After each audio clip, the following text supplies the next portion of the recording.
guys, Brian Hilliard here, author of the best-selling book, Networking Like a Pro, and creator of the popular program, How to Get 3 or More Paid Speaking Engagements a Year. Now, today I'm going to talk about something that comes up a lot. You know, it's something where people, they've asked me questions about it. If you've ever gone down this road, you might have some thoughts or questions about it. And it's quite simply this.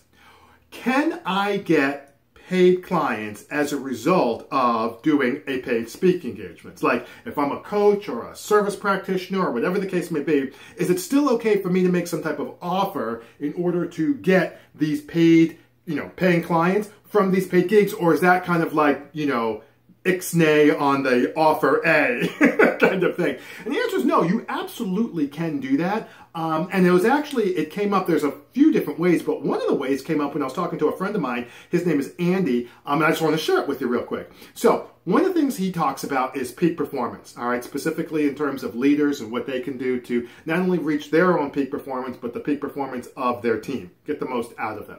All right, so one of the things that he does during his presentation is he asks for and tries to get engagement up front. So instead of just talking and they have their arms crossed and just talking and they have their arms crossed and blah, blah, blah, blah, blah, he says right up front during the presentation, he says, listen, tells people who he is, what they're all about, and all that kind of good stuff, why he's excited, what they're going to learn. And then he says, listen, why don't you I'm going to give you 30 seconds to list the top 3 priorities that you have in your business environment. Okay, so now remember, these are corporate level folks, leaders, managers, people like that. So obviously if you have a different audience, you can do this a little bit differently, but I'm just going to give you the point.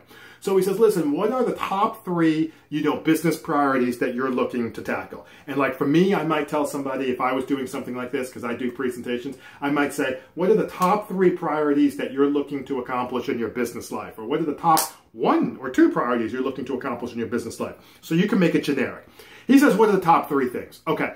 And he gets people to write that down and to be able to do some of that stuff.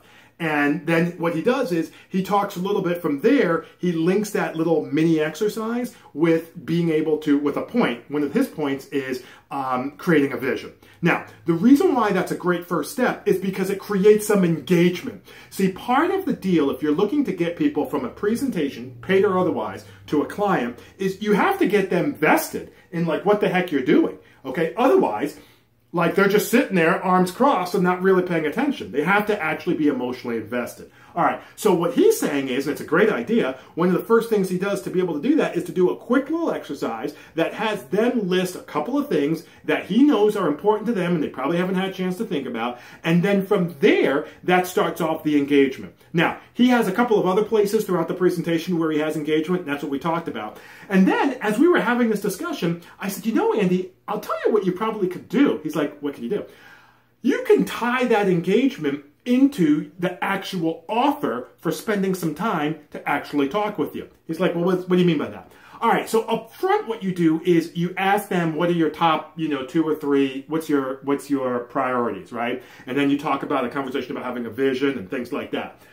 What you do is, at the end of the presentation, and here's the offer, what you say is, listen, I know some of you guys, at the beginning of the presentation, we talked a little bit about what your priorities were business-wise or whatever. You listed your top 2 or 3. What we can do if you want is, why don't we set up some time and just talk about it? It's somebody where I can talk with you 15, 20 minutes. We'll set up like a quick complimentary call. Doesn't have to be a big deal or anything like that. And just gives you a safe environment. All of our conversations are confidential. Just gives you a safe environment to be able to have a good conversation back and forth and talk about what it is that you're doing. And we can just go from there. And then what you do is, hand out like a little sign-up sheet or whatever. That's a whole different conversation. Maybe get the business cards, and bam, you're off to the races. Now that is something you absolutely can do. So let's step back. Paid presentation, engagement, right? We talked about that. And you can do that 2 or 3 different ways. One of the things that Andy said, if you don't want to do it that way, another great point that he made was you can say, like, what are your top 3 strengths? And then what do you think the top 3 strengths are of the person you're sitting next to? Like if they know each other kind of thing, right? So you can do engagement in a number of different ways. The important thing is get that engagement a couple of times during the presentation. So presentation, engagement, then from there, offer for a complimentary 15-minute call.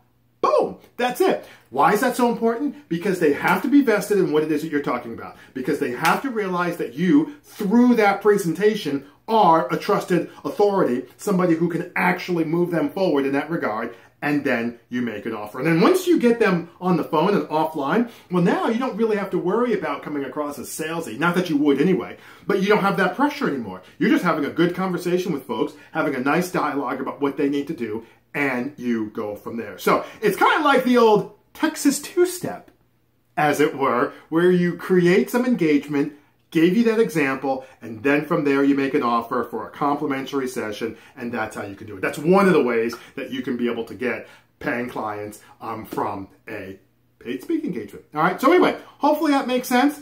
Hopefully that's something that you can see yourself doing. But in the meantime, my name is Brian Hilliard, saying so long, take care, and thanks so much for your time.